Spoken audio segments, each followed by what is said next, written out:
దాన్ని డైవర్ట్ చేయాలంటే ఒక ఎమోషనల్ కాన్సెప్ట్ తీసుకురావాలి.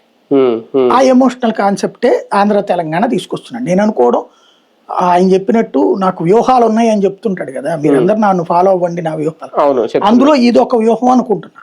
ఏంటంటే రేపు పొద్దున రాష్ట్రం ఎంత నువ్వేం చేసినప్పుడు చంద్రబాబు గారు ఎవరో ఒక మంత్రితో అన్నారని ఒక ప్రచారం ఉంది, లేకపోతే ఓ సాధారణ తెలుగుదేశం గారు కూడా మొత్తం వాడు ఈబీకాడు నవరత్నాలు అంటే అన్ని అయ్యాక 11 ఇచ్చి కూర్చోబెట్టారండి, మనం ఇప్పుడే చేస్తే మాత్రం ఇస్తారని నమ్మకం ఏముంది అన్నట్టు ఉంది అక్కడ. అది అన్నారో లేదో తెలియదు. కామన్ గా అయితే ఇప్పుడు నవరత్నాలు మొదటి ఏడాది నుంచి అమలు చేసి చివరి ఏడాది దాకా ఇచ్చినటువంటి తీసి పక్కన కూర్చోబెట్టారు.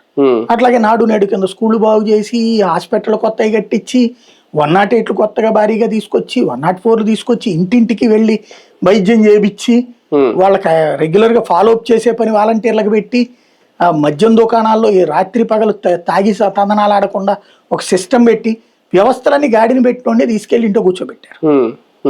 అలాంటిది ఇప్పుడు చేసేస్తే మాత్రం ఏమొస్తుంది? కాబట్టి ఎమోషనే అధికారాన్ని తెచ్చింది. తెలుగుదేశానికి అధికారం చంద్రబాబు జగన్ పాలనని చూసి కాదు వచ్చింది, జగన్ పాలన దుర్మార్గం అన్న వీళ్ళ ప్రచారానికి స్పందించి వచ్చింది.